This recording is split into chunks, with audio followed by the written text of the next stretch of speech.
Hello, everybody. It's wonderful to see you or be with you. My name is Chase Bonhag. I'm the co-founder and CEO of FirstIgnite, and I'm so excited to be joined today by Kelli Delfosse, Director of Industry Relations at Washington University in St. Louis's McKelvey School of Engineering.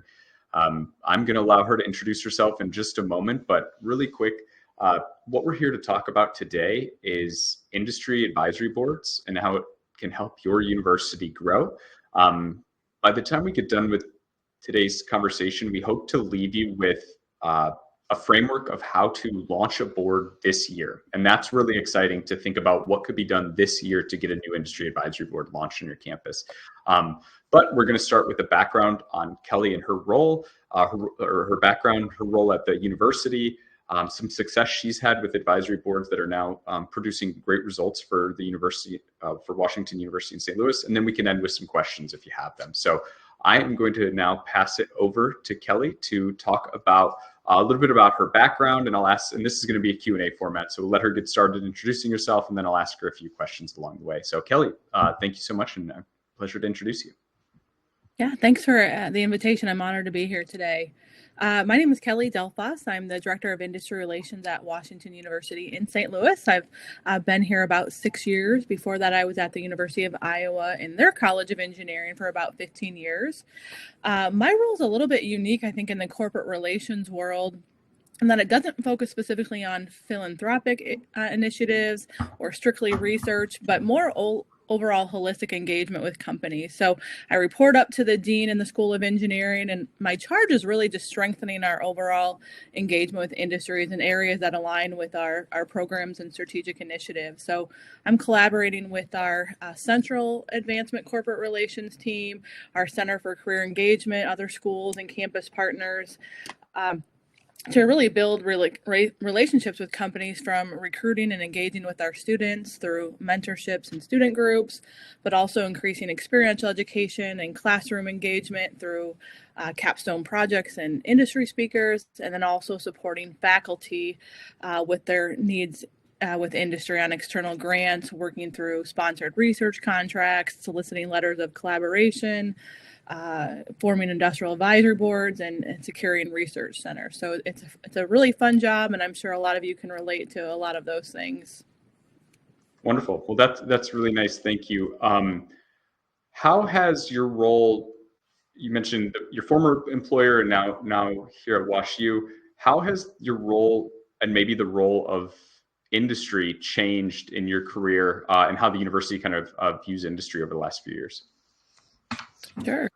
I mean, it's constantly changing. You all know that our industry needs are changing, the economy changes, the technology changes, the school priorities change, faculty research changes, funding models change. Everything is constantly changing, and companies are requiring a more return on investment than ever on every investment they put into a university, from recruiting our students to philanthropy.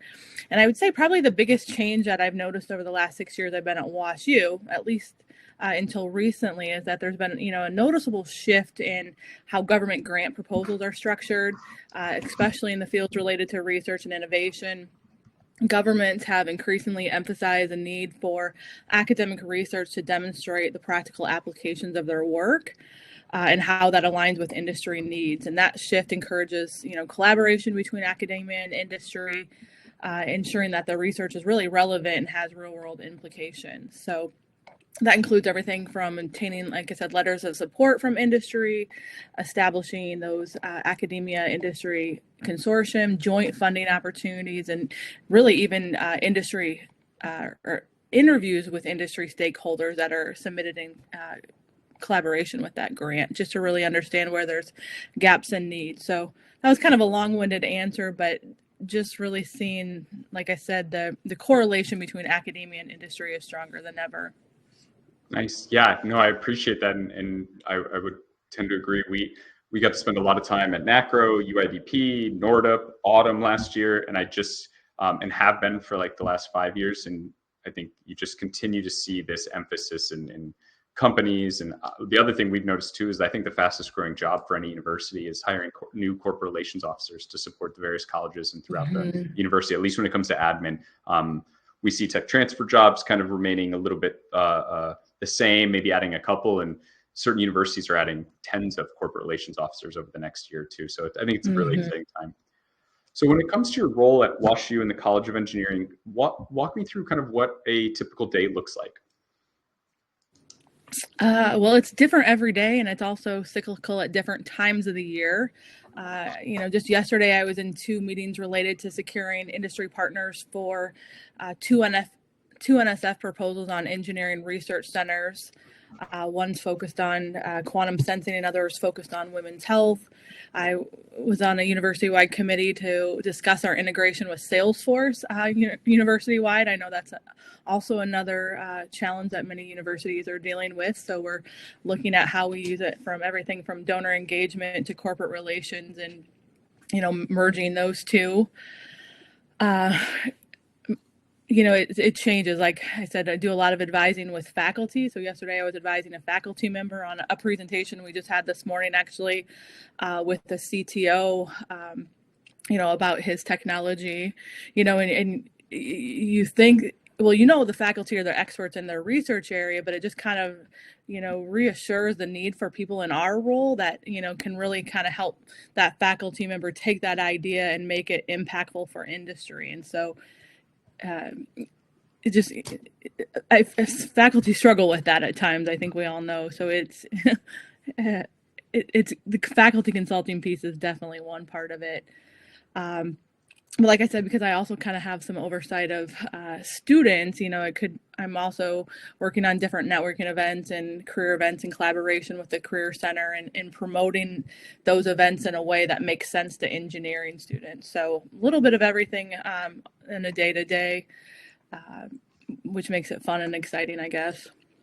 Yeah, no, that's wonderful. And then when you think about the biggest challenges and rewards of your role, what do you think, how would you describe those? I would say, the biggest challenges are probably similar to the ones that you're facing, dealing with those changes in economy, working for a really long time to put together a proposal or, getting a company on board with an initiative and then having things change, either turnover in the company or, problems with the economy that's dictating these changes, helping faculty craft a compelling value proposition. But those are also the most rewarding things, right? Seeing the innovation that's sparked from these partnerships, the excitement that students get by being able to work on projects or, getting their first job or internship. Just gaining, like I said earlier, the reassurance that the faculty member has expertise in their field, but that you have expertise in corporate relations that really helps advance their work. Yeah, that's really wonderful. Thank you for that. I want to shift the conversation to the industry advisory boards that we kind of brought everyone together here to talk about. And one of the things that I love about the answers you've already given twice is you mentioned a noticeable shift in the funding requirements from the National Science Foundation. And then you also mentioned that in your day-to-day, maybe even starting today, that you had to actually work on some NSF grant-related stuff because they're starting to need corporate partners in the application process and the funding process, which I think is where this topic of industry advisory boards come in. Is the change at the highest administration level are starting to ask who are the companies that are going to work with you on this? What is the commercialization plan? Do companies care about this? And so with that, talk to me about industry advisory boards on campus at WashU and why they are important. And then we'll work our way into the success with the decarbonization board that we know about. And then we'll end with talking about how to set up a board this year for some of our university partners that are watching. Yeah, so our school has a national council. Our departments each have advisory boards that are a mixture of academia, people from other universities, industry, sometimes government. But in case of industrial advisory boards, they're really focused on just that: industry experts, engineers, scientists, technical leaders.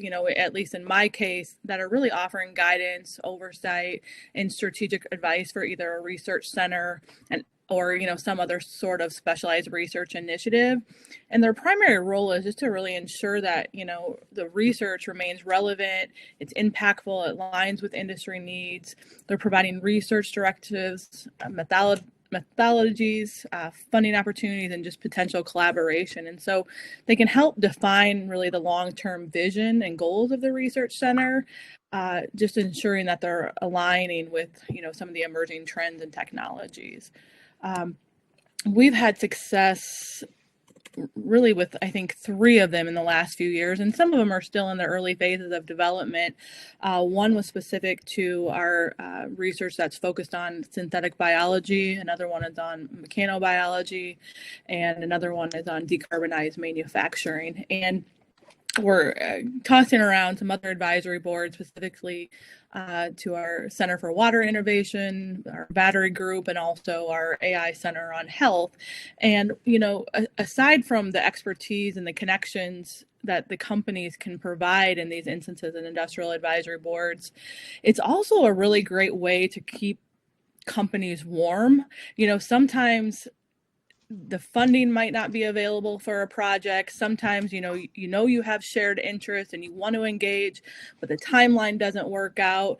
And so it's kind of almost, like I said, a warm, soft commitment to keep them engaged, with the faculty, with the center, with the university. And then, that relationship builds over time. We all know that these relationships take a really long time to build. And so it's a lot easier to have that network to call on when you need, a partner for an external grant, or you need a letter of collaboration, rather than, cold calling them at the last minute. So that's really how we've kind of used, industrial advisory boards, is just to really be our sounding board of, is this where there are needs and gaps in industry? That's really helpful, and I love the concept of keeping a company warm, keeping them involved. Their time will come, and you mentioned the industry letters of support when the grants come up, so that makes a lot of sense. Walk me through.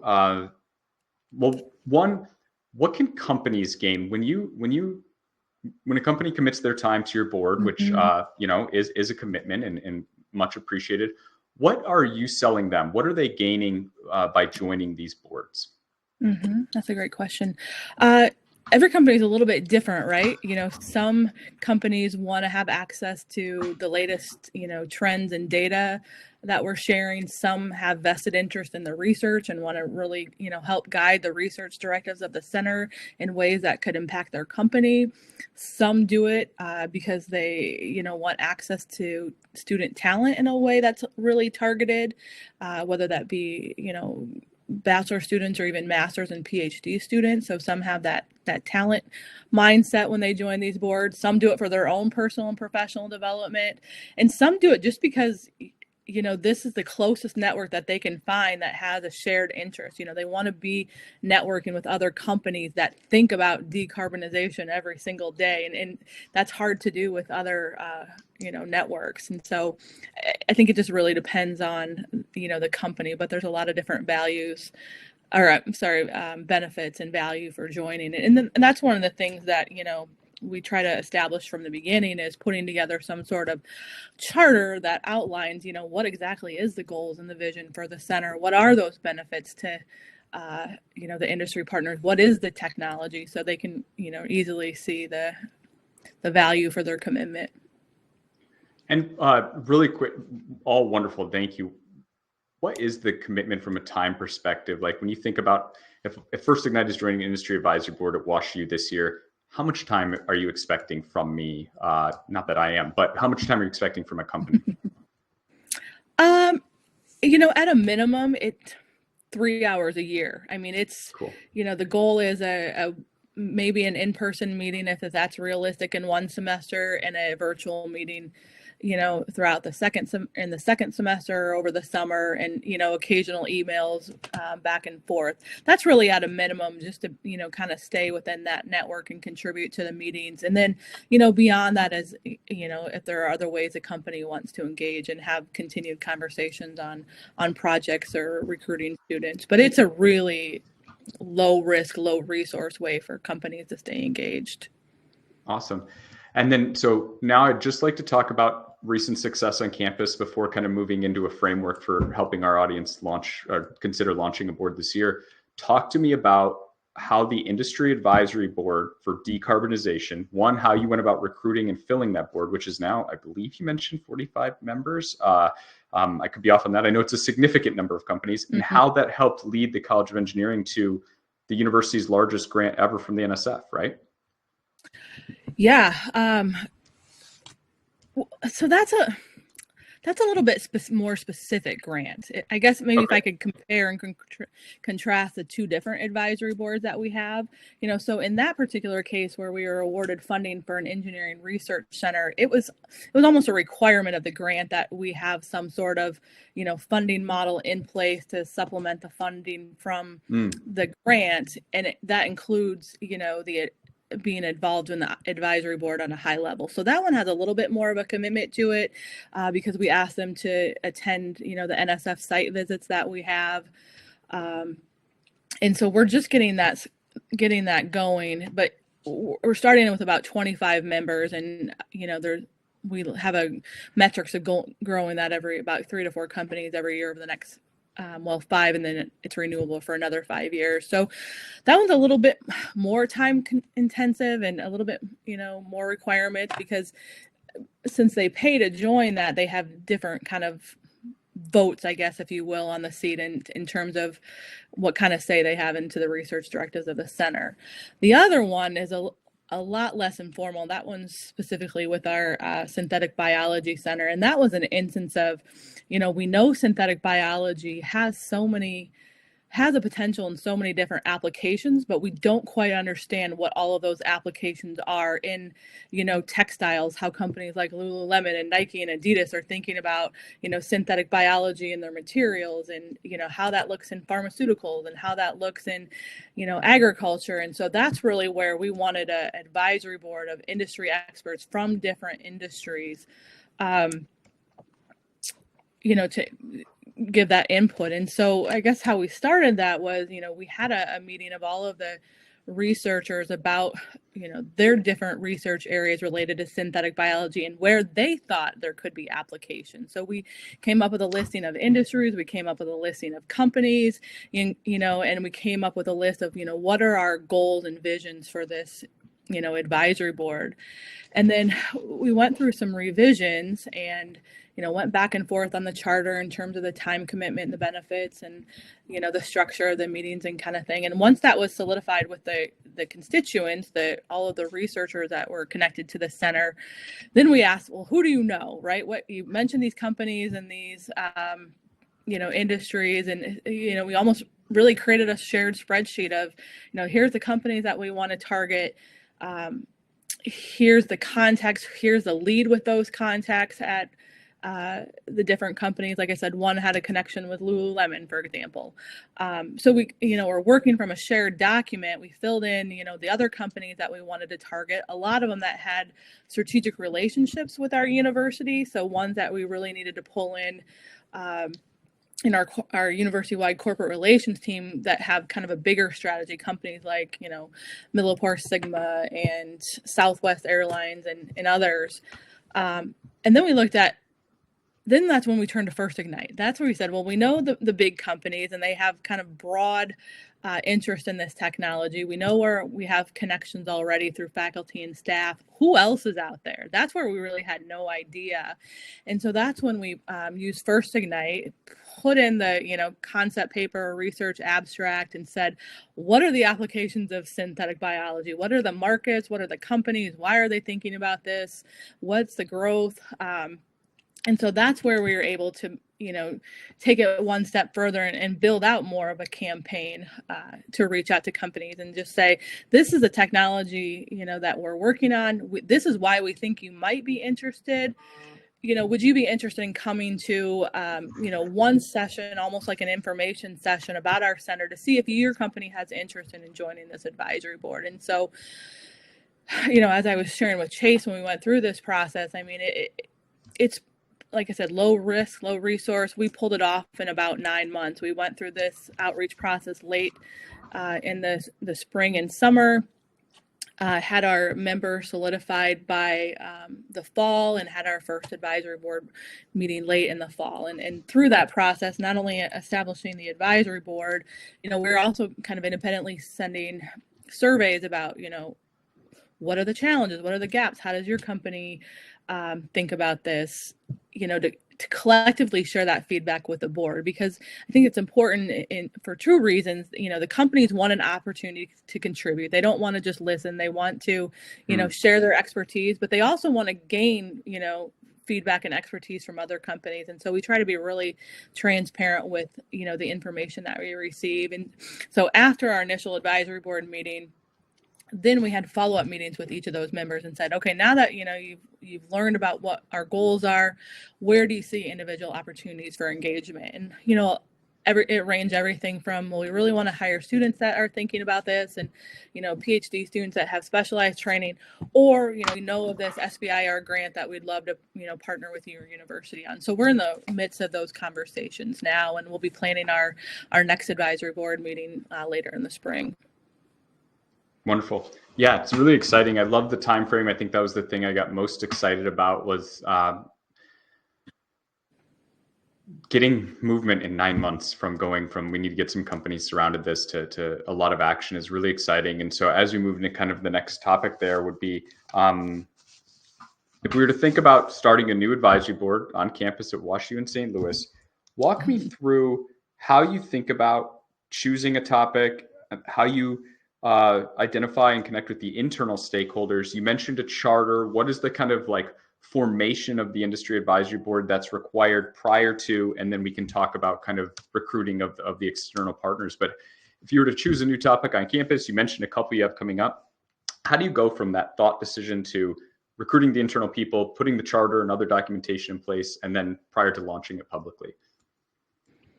Well, I think your first question, is kind of predetermined by our school. And so, at one time, our goal was to hire really good faculty, in engineering and STEM that are doing cool things. Now our strategy is to hire really good faculty in specific clusters that the school has identified that we want to be, experts in. So when I say research center, I'm not necessarily always talking about like a physical space or building, but a lot of times it's a collection of faculty that are doing shared work, like I said, AI and health, or batteries or energy storage. And so those could be, all faculty from one department. It could be faculty from multiple departments in engineering, or it could be faculty, from across the university that, bring in faculty from physics or biology or chemistry or some others that have kind of, shared interest in that space. The environment's a really good one. So I think that first step is just really understanding where are there common interests and common research going on at your institution to understand, how can we put together an industry board that, reflects the work of this research center. So that was kind of the first question, I think, of how we determine where we need advisory boards. What was the second question from that? The second would be, now you've decided on a topic, which makes sense from your clusters and obviously senior leadership at the university. How do you get the internal stakeholders, and maybe who all are those internal stakeholders required to kind of form internally this concept of the board? I guess our internal stakeholders would be, the faculty that are doing research in that area, the deans to some extent, but then we again bring in the industry liaisons in the different schools, and also our university corporate relations team, because they all, like I said, have different perspectives. And, I might work with a company and know their priorities, and, my colleagues, might be working with another company and understand their priorities. So the internal stakeholders are really a mixture of faculty, staff, and university leadership to kind of make those decisions. And when I say university leadership, I mean, this isn't something that we necessarily needed to get buy-in from our dean in. He wants us to expand our industry engagement and provide value to, schools. So it's not a super big ask of, your dean or your leadership either. It shouldn't be, at least in my mind, if you have the autonomy to run your research center as you choose. But, making sure that people at least have an opportunity to contribute from those different groups, and a lot of times just being informed, so they know how to talk about the opportunities and the research. Wonderful. That makes sense. And then, so now you've got internal people identified, everyone's A-okay, we're excited to get started. You mentioned a charter, which I've gotten to see one, so thank you for that. Talk to me about the materials required to formalize this concept prior to then bringing in companies and letting them kind of know what they're joining? What are the materials that you always put together for each of the boards? I mean, most of our centers have a research website already. That's where we keep a lot of our dynamic information. So, if the company wants to drill into more of the specific research that's going on, or, see the faculty profiles. And then it's just, a simple charter. It's a 2-page, 1.5-page document that summarizes the research, summarizes the goals, and we circulate, of course, the goals and the commitment, everything to all of the internal stakeholders for feedback. Honestly, most of the faculty don't care because they haven't been through this process. And so they want you to guide them as much as possible. And so they'll chime in on, yeah, my research looks right. Or, this seems like a little bit of a too much time commitment. But in general, they're happy to have that support to connect with industry partners, because that's not an area that, they specialize in. That makes a lot of sense. Okay, so identify specific cluster, an area where you have lots of faculty. Get those faculty involved, as well as corporate relations officers from around campus, as well as, although you have the ability to operate autonomously, I'm sure the deans and leadership are aware of what's happening, so that's positive. And then a simple 2-page document, it sounds like, is enough to say, hey, this is what we're doing. And so the next step, and again, we're trying to figure out how can we do this all within 9 months, is how do you begin getting the first couple companies involved? I'm sure it gets easier as you get more companies, but how do you get the first few to join the board? Well, I think you always have those companies that, you can turn to with almost any ask, that have strong relationships with your university, that, maybe it doesn't align exactly, but yeah, they want to help, they want to be a part of it, and they're willing to be a part of it. And I think, it's starting with your biggest industry champions. And so, once you get some of those champions committed, for example, in St. Louis, ours is Bayer, being right next door, and Bayer is always on board for, things like synthetic biology or data, or, different types of applications in that space. And once you have companies on board, you can kind of use their name as you're reaching out to other companies. So, when we went through the synthetic biology, we're approaching these small companies, and after we, kind of did that research through FirstIgnite and saying, we'd like you to join a board, of scientists and engineers from companies like Bayer and such and such and such and such. And that gives it a little bit more credibility as you're reaching out to companies that may have never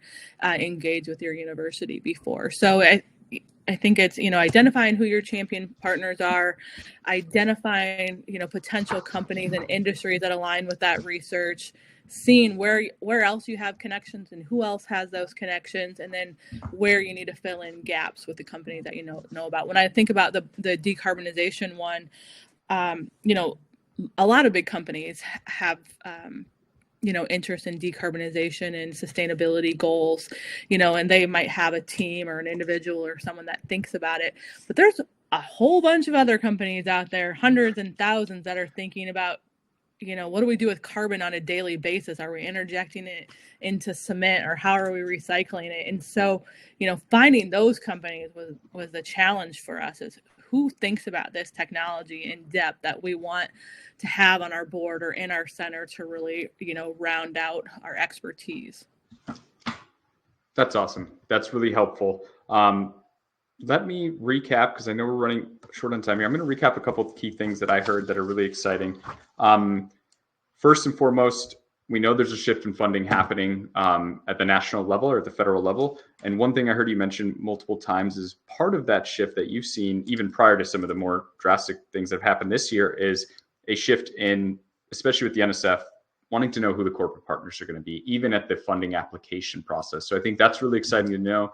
The next thing that I love that you talked about was how these industry advisory boards are a great way to keep a company warm. As you're looking at these clusters and areas you're focused on, you can get a nice consortium of companies that are actively monitoring and paying attention and communicating with your campus on these topics. So whether there's an opportunity to monetize that now or in the future, they're there and ready. So I love that. And then lastly, walking through how to establish an advisory board in 9 months is figure out a topic your campus is strong at, align the internal stakeholders, get a simple charter in place so you know what you're doing, and then get quick wins with your normal partners. Every campus has them. I know at University of Illinois, Carle Health System, for instance, was always the first person to call. They're our local health system and always willing to be involved. And then once you have those quick wins, really starting to recruit nationally. I loved what you mentioned around what are we doing with carbon every day, finding the companies who are thinking about that question and get them to think about it with you. So I loved all of that. Is there any other last comments that you'd like to leave our audience with? I don't think so. I mean, I'm happy to, be a resource for any of you if you have questions about, how we've set these up or FirstIgnite or, anything. We're all very engaged in NACRO and UIDP and different things, and, understand the challenges and rewards that come with this type of work. And so the more that we can network and support each other, happy to be a part of that. Well, thank you so much, Kelli, for all of your time today. I really appreciate it. This was wonderful. Everyone who watched will receive a recording of the video as well, or everyone who registered. And with that, I will end our call today. We went a little bit long, so I'm not sure we have time for questions. So email Kelli or I individually. And again, thank you so much, Kelli. And we look forward to being another great year of university industry partnership. So thanks, Kelli, and we'll see you soon, okay? Awesome. Thank you so much. Bye-bye. Cheers.